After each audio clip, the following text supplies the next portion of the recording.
افتخار صاحب، آپ کا ایک بڑا دبنگ انٹرویو تھا دی لیٹ بے نظیر بھٹو صاحبہ کے ساتھ، جہاں وہ مائک اتار کے چلی گئی تھی، لیکن نواز شریف صاحب سے آپ نے بڑی سافٹ بال کرائی.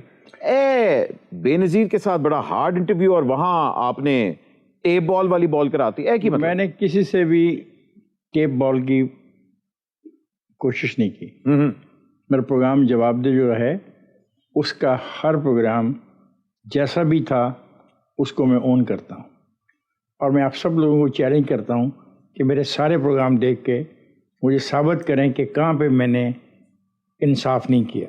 آپ کو لگتا ہے دونوں انٹرویوز آپ کے جسٹیفائڈ تھے؟ جی بالکل. ہر انٹرویو کی ایک ریکوائرمنٹ ہوتی ہے. بے نظیر سے جو سوال کیا گیا محترمہ سے، وہ سوال یہ تھا کہ ایک پرائم منسٹر کا بیٹا اور ایک پرائم منسٹر کا بھائی قتل ہو جاتا ہے اور اس کے روائقین کو ایف آئی آر درج کرانے کے لیے عدالتوں میں جانا پڑتا ہے، تو کیا یہ نظام میں خرابی نہیں؟ تو یہ ایک جرمن بات تھی اور یہ حقیقت تھی.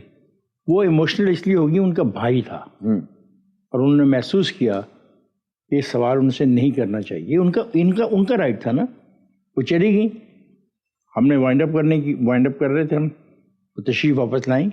وہ قد میں ٹال تھیں، آگے کھڑی ہو گئیں اور کہنے گے افتخار شوڈ وی کنٹینیو. آئی سے موسٹ ویلکم. میاں صاحب بیماری کے بہانے لندن گئے، لیکن مخالفین کہتے ہیں کہ وہ تو ہنی مون بدر منانے گئے. ان کی بیماری کا فیصلہ میں نے نہیں کیا. یہاں پہ باقاعدہ ان کے ٹیسٹ ہوئے، یہاں پہ ایک بورڈ بنا جس بورڈ میں ان کے جو ہے ہاسپٹل اس کے سربراہ بھی شامل تھے، یہاں کی منسٹر صاحبہ بھی شامل تھیں. بالکل. عمران خان نے یہ معاملہ کیبنٹ کے آگے رکھا اور پھر وہ گئے.